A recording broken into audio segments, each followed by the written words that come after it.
Hi, this is Mark Hannaberry.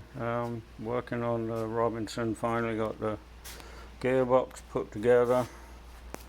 Seems to be working.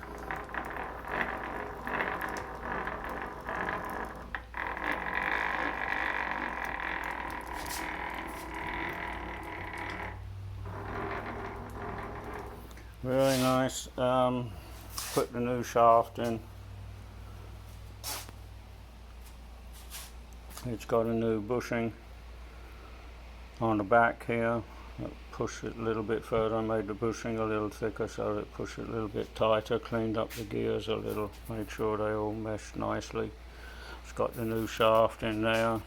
I ordered some new bushings from McMaster Car, oversized bushing, and machined it down to replace the bushing that goes in here.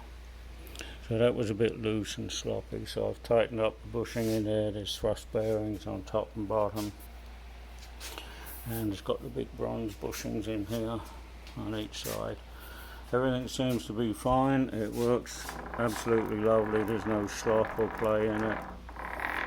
Won't really know till I get the motor mounted, so that'll be the next thing. Get the motor mounted on there and then see how nicely the tilt handle works then. But right now it's looking really nice and works smooth as silk. Everything's pretty tight. Happy with it so far. On to the next bit. See you soon. Bye.